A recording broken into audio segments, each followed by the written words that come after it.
વિઘ્નેશ્વરાય વરદાય સુરપ્રિયાય લંબોદરાય સકલાય જગદ્વિતાય નાગાનનાય શ્રુતિયજ્ઞવિભૂષિતાય ગૌરીસુતાય ગણનાથ નમો નમસ્તે. શ્રી ગમ ગણપતે નમો નમઃ. શ્રી હનુમાનજી મહારાજ કી જય. આજે ગુરુવાર છે, 28મી નવેમ્બર છે, કારતક વદ 14.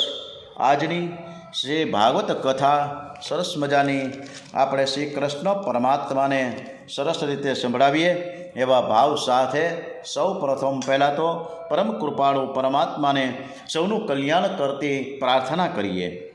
સૌનું કરો કલ્યાણ હે દયાળુ પ્રભુ, સૌનું કરો કલ્યાણ. નર નારી પશુ પક્ષીની સાથે જીવજંતુનું તમામ જગતના વાસીઓ સૌ સુખ ભોગવે આનંદે આઠે જામ. દુનિયામાં દર્દ દુકાળ પડે નહીં, લડે નહીં કોઈ ગામ. સર્વ જગે સુખાકારી વધે વળી વધે ધન ધાન્ય. કોઈ કોઈનું બુરું ન ઈચ્છે, સૌનું ઈચ્છે સૌ સમાન. પોતપોતાના ધર્મ પ્રમાણે સર્વ ભજે ભગવાન. સૌનું કરો કલ્યાણ હે દયાળુ પ્રભુ, સૌનું કરો કલ્યાણ. શ્રી ભાગવત ભગવાનજી મહારાજ કી જય. શ્રી કૃષ્ણ કનૈયાલાલ કી જય. ઓમ નમો ભગવતે વાસુદેવાય. શ્રી ડુંગરીજી મહારાજ કી જય. શ્રી સુખદેવજી મહારાજ કી જય. ઓમ નમઃ શિવાય. હરે કૃષ્ણ હરે કૃષ્ણ કૃષ્ણ કૃષ્ણ હરે હરે. હરે રામ હરે રામ રામ રામ હરે હરે. શ્રી વાંકે બિહારી મહારાજ કી જય. આપણે ચતુર્થ સ્કંધમાં આગળ વધી રહ્યા છીએ. અત્યારે કનખલ ક્ષેત્રમાં દક્ષ રાજા જે યજ્ઞ કરી રહ્યા છે, શિવજીનું કે સ્થાન નથી, એ કથા ઉપર આગળ વધીએ છીએ. હરિદ્વાર પાસે કનખલ ક્ષેત્ર આવ્યું છે અને દક્ષ પ્રજાપતિએ એવો ભાવ રાખ્યો કે મારે શિવજીનું અપમાન કરવા માટે યજ્ઞ કરવો છે અને ત્યાં હું શિવજીની પૂજા નહીં કરું, હું વિષ્ણુની પૂજા કરીશ. અને આ જાણી દેવોએ કહ્યું કે આમ કરશો તો તમારું યજ્ઞ સફળ નહીં થાય. પરંતુ દક્ષે એની વાત ન માની. એમણે વિષ્ણુની પૂજા કરવાનું વિચાર્યું, પણ એને ખબર ન હતું કે જે યજ્ઞમાં શિવ પૂજા થતી નથી ત્યાં ભગવાન વિષ્ણુ પણ પધારતા નથી, બ્રહ્મા દધીચી પણ યજ્ઞમાં આવ્યા નથી. કેટલાક દેવો દક્ષ પ્રજાપતિને શિવજી વચ્ચેનો કલહ જોવા આવ્યા છે. એ કલહ જોવા આવ મળશે એવા આશયથી વિમાનમાં બેસી કનક ક્ષેત્રમાં આવવા નીકળ્યા છે. એમની સાથે દેવ કન્યાઓ પણ છે. સતી આ વિમાનો જતા જોયા. સતી વિચાર કરે છે કે આ દેવ કન્યાઓ કેટલી ભાગ્યશાળી છે, આ લોકો ક્યાં જતા હશે. પૂછતા એક દેવકન્યાએ કહ્યું કે તમારા પિતાને ત્યાં યજ્ઞમાં અમે જઈ રહ્યા છીએ, તમને ખબર નથી, તમને આમંત્રણ આપવામાં આવ્યું નથી.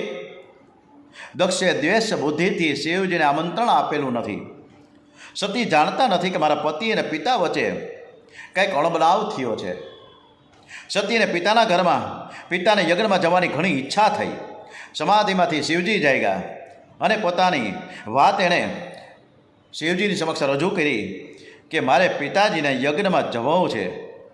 ત્યારે શિવજી કહે કે દેવી, આ સંસાર છે, કોઈના ઘેર લગ્ન તો કોઈના ઘેર મરણ, સર્વ સંસાર દુઃખથી ભરેલો છે. સુખરૂપ એક પરમાત્મા છે, તારા અને મારા પિતા તો એક નારાયણ છે. સતી કહે તમે કેવા નિષ્ઠુર છો, વ્યવહારમાં તો ઊભું જ રહેવું પડે ને, તમને કાંઈ સગા સંબંધીઓને મળવાની ઈચ્છા થતી નથી. શિવજી કહે દેવી, હું બધાને મળું છું, કોઈને શરીરથી મળતો નથી, પ્રત્યક્ષ શરીરથી કોઈને મળવાની ઈચ્છા પણ થતી નથી. સતી કહે તમારી વાત કંઈક જુદી છે, તમે બ્રહ્મરૂપ છો, તમે તત્વજ્ઞાની છો, તમે ભલે મનથી મળતા હશો પણ આ વખતે તો તમે ચાલો, આપણે મારા પિતાશ્રીને તે યજ્ઞમાં જઈએ, તમારું ત્યાં ઘણું બધું સન્માન થશે. શિવજી કહે મને કોઈ સન્માનની ઈચ્છા નથી. સતી કહે તમે જ્ઞાની છો પણ વ્યવહારનું જ્ઞાન તમને બરાબર નથી. આપણે કોઈને ત્યાં જઈએ તો આપણે ત્યાં કોઈ આવે કે ન આવે, નહીંતર આપણે ત્યાં કોણ આવશે ભાઈ, કોણ નવરું છે આવું? શિવજી કહે કોઈ કાંઈ વાંધો નહીં, કોઈ આવે કે ન આવે, આપણે બેઠા બેઠા રામ નામ તો જપીશું કે નહીં?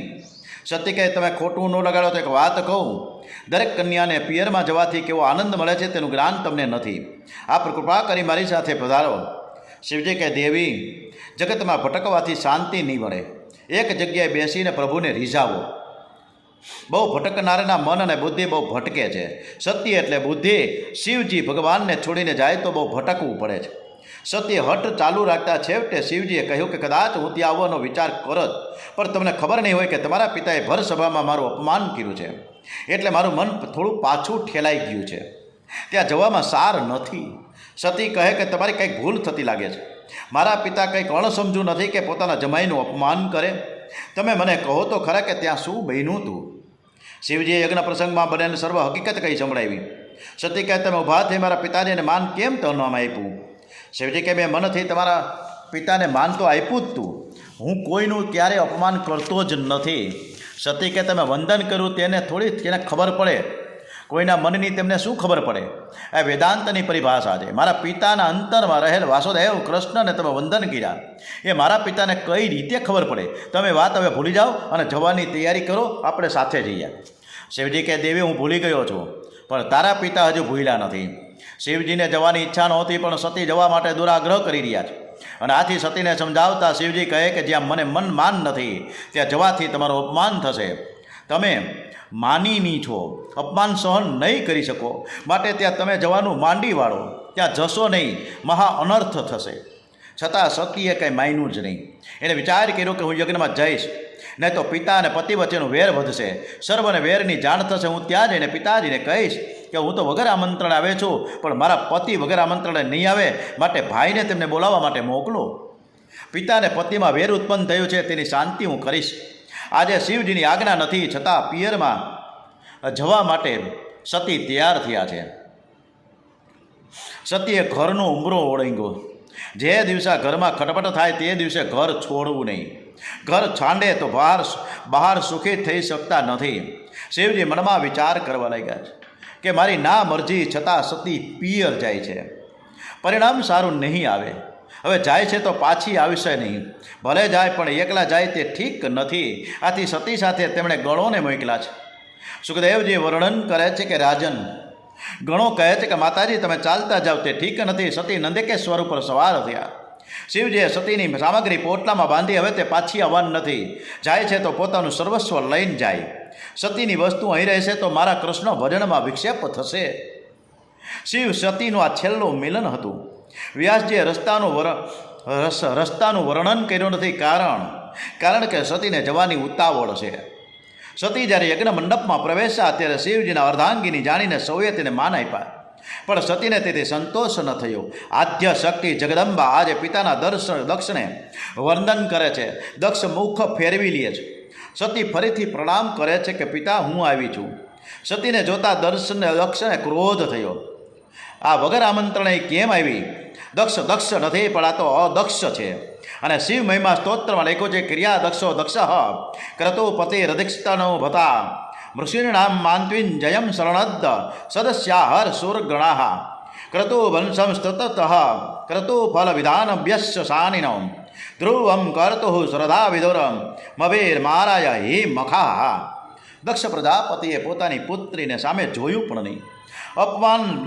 અપમાનના ભયે એની બહેનો તથા માતાજી સિવાય કોઈએ એના આદર ન આપ્યો. માતા અને બહેનો સાથે તે હેતથી મળ્યા.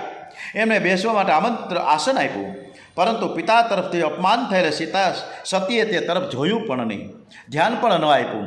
સતી વિચાર કરે છે મારા પિતાજી મારી સામે જોતા નથી, મને હવે રહેવાની ઈચ્છા નથી, હું ઘેર જઈશ.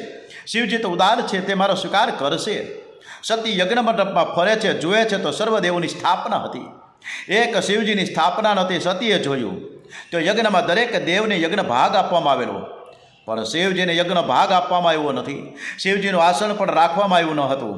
આજે ઈશાન દિશા ખાલી હતી.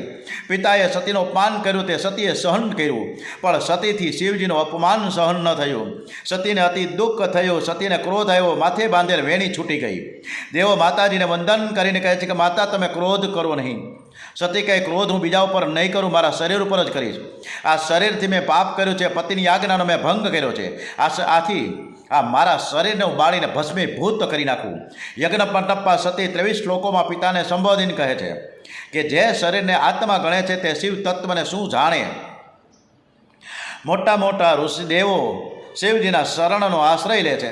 શિવ કૃપા વગર બ્રહ્મ જ્ઞાન પ્રાપ્ત થતું નથી. શિવ કૃપા વગર કૃષ્ણ ભક્તિ સફળ થતી નથી, મળતી નથી. પ્રવૃત્તિ નિવૃત્તિથી પર થઈ સ્વ સ્વરૂપમાં લીન રહેનારા શિવજી પરમબ્રહ્મ પરમાત્મા છે.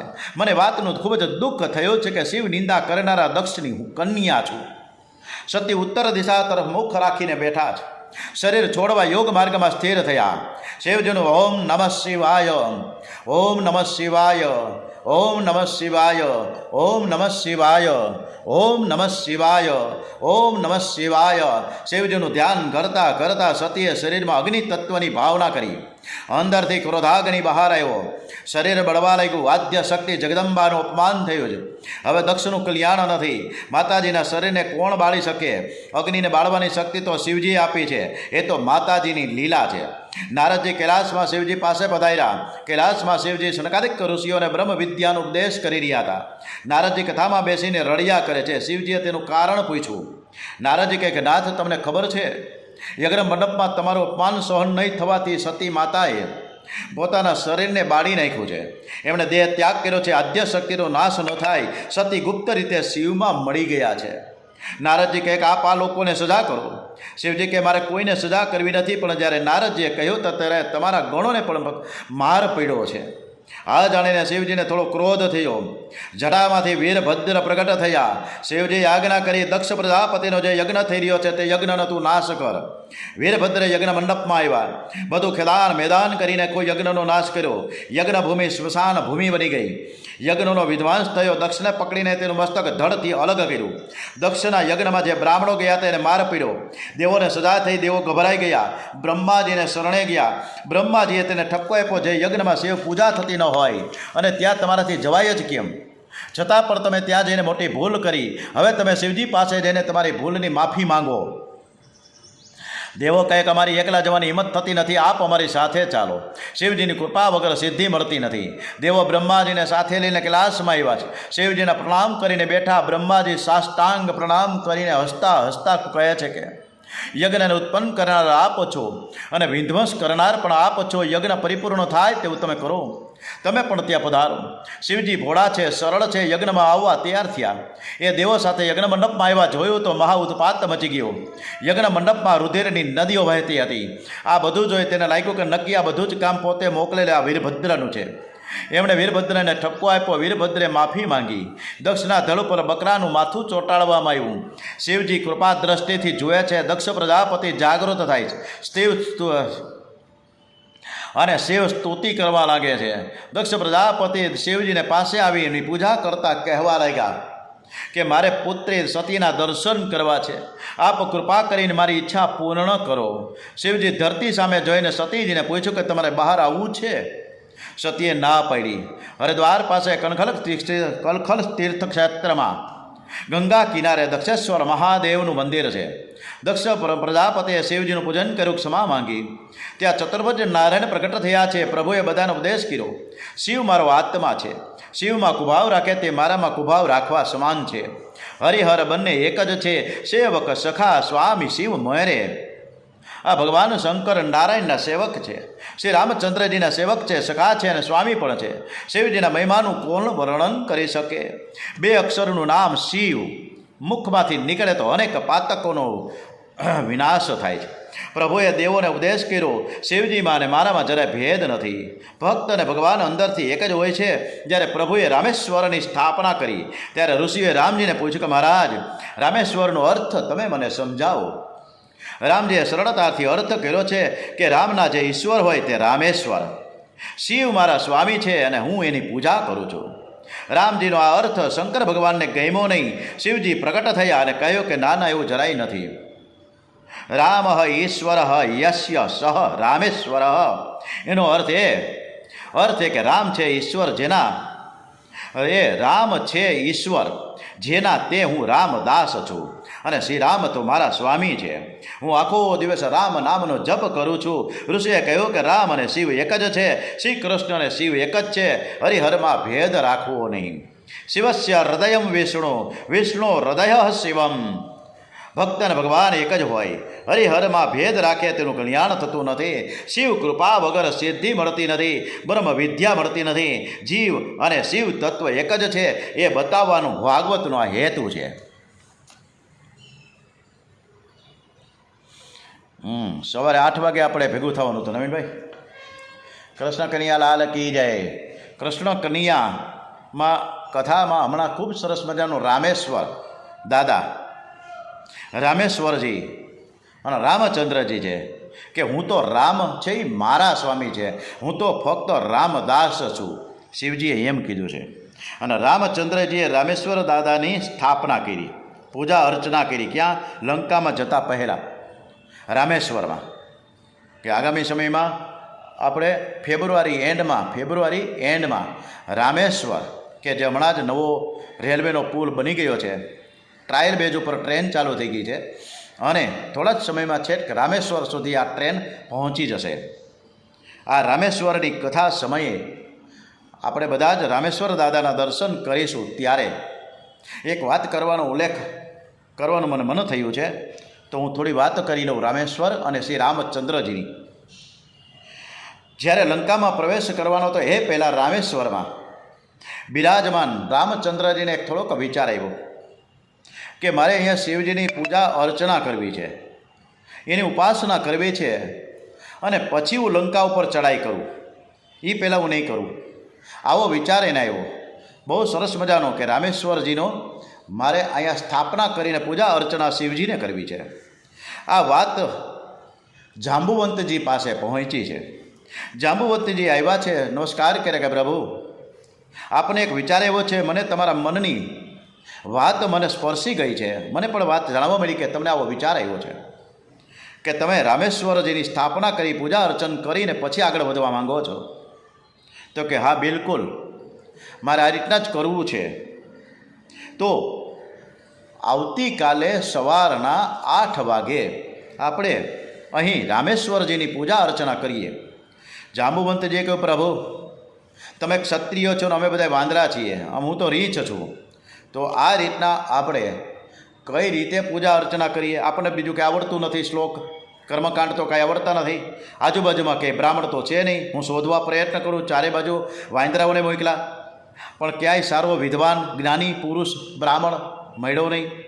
જાંબુવંતજીએ ફરી આવીને રામચંદ્રજીને કહ્યું કે પ્રભુ, આજુબાજુમાં તપાસ કરતા કોઈ પણ વિદ્વાન બ્રાહ્મણ અત્યારે ઉપસ્થિત થઈ શકે તેમ નથી તાત્કાલિક, અને તમારા તો આવતીકાલે સવારના 8 વાગે, હવે અત્યારે તમે સાંજના 4 વાગે તમે મને કહો છો, તો આવતીકાલે કેવી રીતે કોઈ વિદ્વાન માણસ જ્ઞાની પુરુષને શોધવો?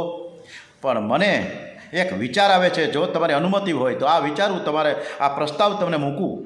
તમને યોગ્ય લાગે તો હા પાડજો, ન યોગ્ય લાગે તો ના પાડજો. ત્યારે રામચંદ્રજી કહે કાંઈ વાંધો નહીં, તમે મારા વડીલ છો, તમારે હું આદર અને સત્કાર કરું છું. જાંબુવંતજી, તમે મારા પિતા સમાન છો, તમે જે કહેશો એ મને યોગ્ય લાગે તો તરત હું સંમતિ આપી દઈશ. જાંબુવંતજી કહ્યું કે પ્રભુ, આજુબાજુમાં વિદ્વાન માણસ તરત જ આવી શકે એમ નથી, અને આપને જે કાર્ય કરવું છે એવો વિદ્વાન બ્રાહ્મણ, વિદ્વાન પંડિત અહીં તો છે નહીં જે શાસ્ત્રોક્ત વિધિ જાણી શકે. પરંતુ મને ખ્યાલ એક છે, મને જાણવામાં આવ્યું છે કે એક અહીંથી 24-25 કિલોમીટર દૂર લંકામાં લંકા નરેશ રાવણ જે વિદ્વાન જ્ઞાની પુરુષ છે, બ્રાહ્મણ છે, વિદ્વાન પંડિત છે, અનેક વેદોનો જાણકાર છે, અને હું એને જઈને એમ કહું કે અહીં તમે આવશો, અમારા પ્રભુને રામચંદ્રજી પ્રભુને અહીં સ્થાપના કરવી છે શિવજીની, તમે એમાં કર્મકાંડ કરવા આવશો, જો એ અનુમતિ આપે તો એને હું લઈ આવું. પ્રભુ રામચંદ્રજી કહ્યું જાંબુવંતજી, તમે બહુ સરસ વિચાર મને મૂક્યો છે, મને કાંઈ વાંધો નથી, તમે જઈને કહેણ મોકલો એમને, જો આવે તો આપણે આદર સત્કાર સાથે ઊંચા આસન ઉપર બેસીને એક વિદ્વાન પંડિતની સરભરા કરીને એમની પાસે હું પૂજા અર્ચન કરીશ. જાંબુવંતજી સીધા જ લંકામાં પહોંચ્યા છે. અગાઉથી એને કહેણ મોકલ્યું હતું, સમાચાર મોકલા, સંદેશા મોકલા કે જાંબુવંતજી આપની પાસે એક પ્રસ્તાવ લઈને આવ્યા છે. એટલે તરત જ રાવણે ભર સભામાં એમને બોલાવ્યા, આદરથી બોલાવ્યા છે. કારણ કે બહુ જ મોટી ઉંમરના વયો વૃદ્ધ જાંબુવંતજી એમનું પણ એ સારી રીતે ઓળખતા હતા રાવણજી.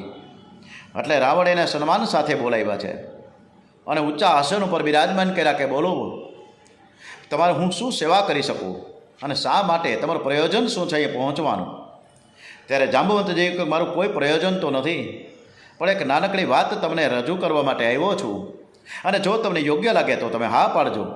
બોલો જાંબુવંતજી, શું હુકમ છે તમારો? કે હુકમ નહીં, ફક્ત એક સંદેશ છે. કે બોલો તમારો સંદેશ શું છે? કે સંદેશ તો મારો જ છે.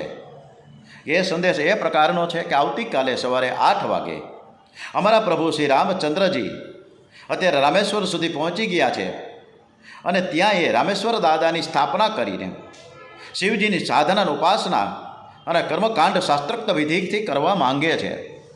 તમે ત્યાં પહોંચશો, તમે આવશો તો હું તમને આદર સત્કાર સાથે હું લઈ જાઉં. રાવણે વિચાર કર્યું થોડી વાર માટે અને પછી જાંબુવંતજીને કીધું કે જે મારા શત્રુ છે, જે દશરથ રાજાના જે નંદન છે બંને, રામ ને લક્ષ્મણ, કે જે મારા ઉપર ચડાઈ કરવાના છે, એ મારી પાસે યજ્ઞ કરવા માંગે છે, શિવજીની સાધના ઉપાસના મારી પાસે કરવા માંગે છે. તો હા, બિલકુલ હું જે કહું છું એ બરાબર જ છે. અને પ્રભુએ પણ મને એ રીતના જ મોકલ્યો છે કે જો આવતા હોય તો મને કોઈ વાંધો નથી, હું આદર સત્કાર સાથે એક મહાન વિદ્વાન પંડિતની સાથે વર્તાવ કરીશ. તો હું ફરીથી આપણે વિનંતી કરું છું કે તમે ચોક્કસપણે આવશો ને તો અમારો જે સંકલ્પિત કર્યા વાત છે એ પૂર્ણ થાય. રાવણે વિચાર કર્યો, કાંઈ વાંધો નહીં, મને કશું તકલીફ નથી, હું તો બ્રાહ્મણ છું અને બ્રાહ્મણ પાસે કોઈ પણ વ્યક્તિ આવે કર્મકાંડ કરવા માટે, શાસ્ત્રોક્ત વિધિ કરવા માટે, તો એ મારા યજમાન છે. તો હું ચોક્કસપણે 100% આવીશ. પણ મને તો એમ લાગે છે કે એ એકલા છે, કારણ કે એની ધર્મપત્ની સીતા તો અહીં અશોક વનમાં મારી પાસે લંકામાં છે. તો આ એમનું જે યજ્ઞાદિ અને શાસ્ત્રોક્ત વિધિ પ્રમાણે જે કર્મકાંડ છે, રામેશ્વર દાદાની પૂજા અર્ચના છે, તો એ કેવી રીતે સાર્થક થાય? કારણ કે પત્ની વગર પતિ એકલા કરે તો એ સાર્થક ન થાય, સફળ ન થાય અને નક્કી કરેલું જે કાર્ય છે એ પૂર્ણ ન થાય. એટલે હું જાંબુવંતજી વડીલ તમને એક વિનંતી કરું છું કે હું ત્યાં જઈને સીતા માતાને એમ કહીશ કે તમે જાઓ જાંબુવંતજીની સાથે અને રામચંદ્રજી સાથે બેસી અને તમે આ શાસ્ત્રોક્ત વિધિમાં જોડાઈ જાઓ અને પછી આ કાર્ય પૂરું થાય, ધાર્મિક કાર્ય પૂર્ણ થાય એટલે ફરીથી તમારા અશોક વનમાં આવી જવાનું છે. બીજી વાત પણ હું કહું છું, જાંબુવંતજી તમે એ પણ સાંભળો કે આજે દશરથજી મહારાજના બંને પુત્રો જ્યારે વનવાસ કરવા નીકળ્યા ત્યારે તેની પાસે કંઈ નથી. એ વલ્કલ ધારણ કરેલા છે એટલે એને પાસે કોઈ સાધન સામગ્રી ન હોય આ સાધના ઉપાસના કરવા માટે, કર્મકાંડ કરવા માટે, શાસ્ત્રોક્ત વિધિ કરવા માટે. કારણ કે એ વનવાસ માટે નીકળ્યા છે અને વનવાસ નીકળ્યા ત્યારે એની પાસે કાંઈ ન હોય. જટા ધારણ કરેલી છે, વલ્કલ ધારણ કરેલા છે, એની પાસે શું હોય? પણ હું ઈચ્છું છું કે સંપૂર્ણ સાધન સામગ્રી વગર આ કાર્ય સફળ ન થાય. ઘણું બધું જોશે એમાં અને એ બધા જ સાધન સામગ્રી હું પોતે અહીં લંકાથી રથમાં ભરીને લાવીશ કે મારા જે યજમાન છે એનું કાર્ય ક્યારેય પણ અસફળ ન થાય. કોઈ પણ સાધન સામગ્રી વગર અધૂરું કાર્ય ન રહે. એટલા માટે મારે અહીંથી બધી જ સાધન સામગ્રી લઈ અને એનું કાર્ય પૂર્ણ કરવા માટે આવીશ. જાંબુવંતજી દંડવંત નમસ્કાર કર્યા છે રાવણને. ખૂબ અદ્ભુત વાત છે. હું તમને કોટી કોટી વંદન કરું છું. અશોક વનમાં જઈને રાવણે કીધું સીતાજીને કે તમે જાંબુવંતજીની સાથે જાઓ અને તમારા પતિદેવે જે નિર્ધારિત કાર્ય કરવા માટે નક્કી થયું છે એના માટે હું ત્યાં આવીશ અને તમે રામની પાસે બેસીને આ કાર્યનો એને સફળતાપૂર્વક પાર પાડવા માટે હું તમને ત્યાં મોકલું છું. પરંતુ મારી શરત એ છે કે તમારે ત્યાં રોકાઈ નથી જવાનું અને ફરીથી તમને આ જ જાંબુવંતજી વડીલ તમને પાછા મૂકી આવશે અહીંયા અશોક વનમાં. સીતાજીએ તરત જ હા પડી કે કાંઈ વાંધો નહીં, તમે જે કહેશો એ મારે આદેશ છે. અને રાવણ આવ્યો છે. બીજા જાંબુવંતજીને કહ્યું કે તમે પહેલાં જાઓ, હવે હું સવારના 8 વાગે જે શરૂ થાય છે કર્મકાંડ શાસ્ત્રોક્ત વિધિ પ્રમાણે, પણ હું સવારના 5:30 વાગે આવી જઈશ, કારણ કે મારે બધી તૈયારી તો કરવી પડે ને. હું સવારના 5:30 વાગે આવી જઈશ ત્યાં, અને બધી જ વ્યવસ્થા હું કરીશ. જાઓ તમે. રાવણ સવારના 5:30 વાગે ત્યાં પહોંચ્યા છે. રામચંદ્રજી અને લક્ષ્મણજીએ સ્વાગત કર્યું છે. બધી જ વ્યવસ્થાઓ થઈ, બધું જ ગોઠવાઈ ગયું. સરસ મજાના ઊંચા આસન ઉપર રાવણ ખૂબ સરસ મજાના મંત્રોચ્ચાર કરે. હરિ ઓમ ભદ્રમ કર્ણેભિઃ શૃણુયામ દેવા ભદ્રમ વક્ષેમાક્ષવીર્યજત્રાઃ સ્થિરે રંગે સ્તુષ્ટુવા ગુણશસ્તુન્વીર્યસે મહિ દેવહિतं યદાઉ.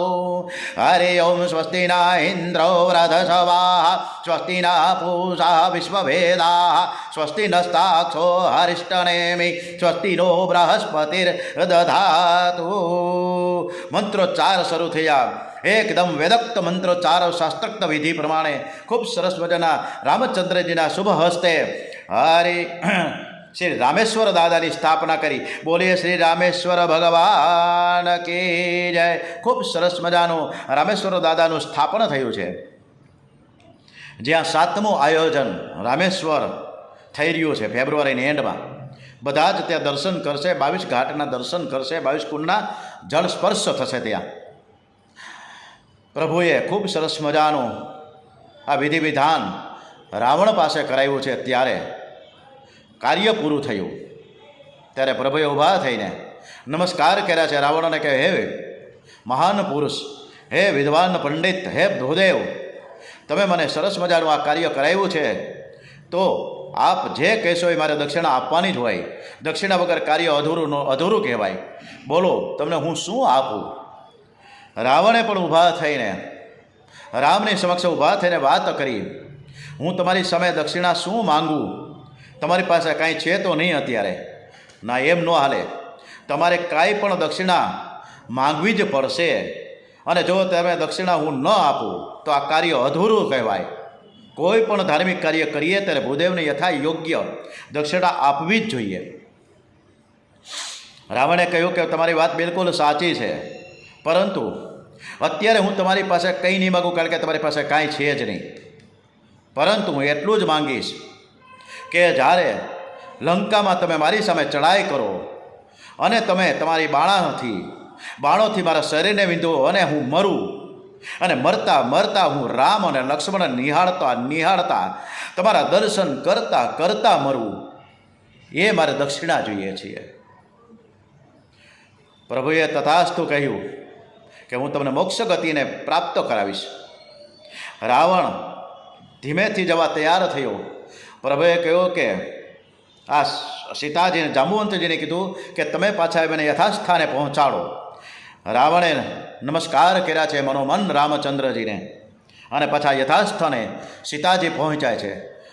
અદ્ભુત આ રામાયણની જે કથા છે, ક્યાં રામચંદ્રજી છે, ક્યાં સીતાજી છે, અને ક્યાં રાવણ, બરાબર એકદમ સરસ મજાની આ કથામાં કોને કોને વંદન કરવા ઘટે નક્કી ન કહી શકાય.